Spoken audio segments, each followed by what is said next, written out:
right, America is in a social shift. Yeah, for the first time since Gallup began tracking Americans' ideologies in 1999, the left has caught up to the right.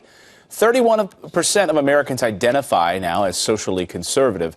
It's the lowest percentage in the poll's history. And 31% say they're socially liberal. That's the highest for that viewpoint. So what is the reason for the shift? Here to weigh in is Fox News religion contributor Father Jonathan Good morning. Morris. Happy Sunday. Good morning. We just threw a lot of numbers at people. Yeah. But this Sunday morning, let's use this as an opportunity. You know, if the Bible's teachings are timeless, what do churches need to do to make sure their flock doesn't flee? Sure.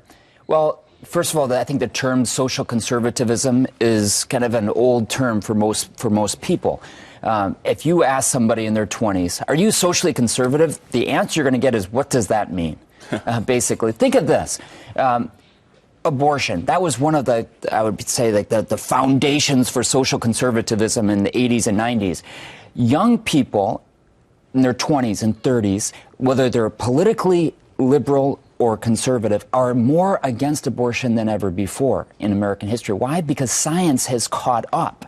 When we look at bipartisan support, for example, for this bill that would ban abortions after 5 months, science has caught up. So that what used to be a very conservative thing, to be against abortion or late-term abortion, well, it's not so much. Or how about this? I'm against the death penalty.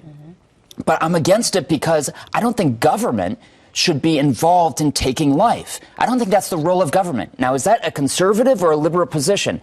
It's not so clear anymore. Well, it sounds like, though, the reason that so many more people now are identifying as liberal, socially liberal, is because they support gay marriage and they support legal pot.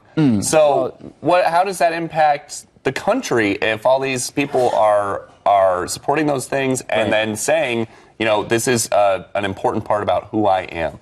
Well, okay, so now gay marriage and pot. Okay, so you see how it's switched so much. Those were not the issues 20, 30 years ago. So I would say a poll like this is rather confusing.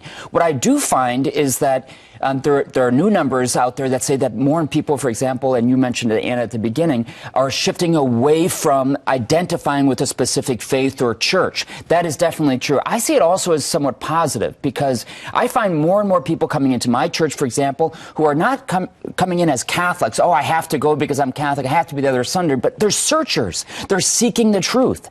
And I find that to be very, very positive. So as the culture changes, I think there's an openness as well to find the truth. Well, look at these numbers to your point. In 2007, the number of Americans who identified as Christians in 2007, 178 million. Now in 2014, down to 71%, 172.8.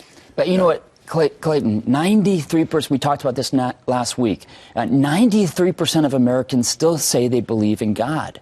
That is huge. Okay, less than 3%, 2.8% say they're atheists, 4% say they're agnostic, meaning they're not exactly sure, that they're doubt. Well, gosh, so 93% plus 4% of agnostics, 97% of Americans are saying that they believe in God strongly, or else they're at least not sure. That's very high. I don't think things are as bleak as they look in the numbers. You try to get anybody to rally around a cause more than that, get 93%. Absolutely, right? You don't find that very often in polls. No. Father Jonathan, thanks. Thanks, Father. Thank you. Thanks.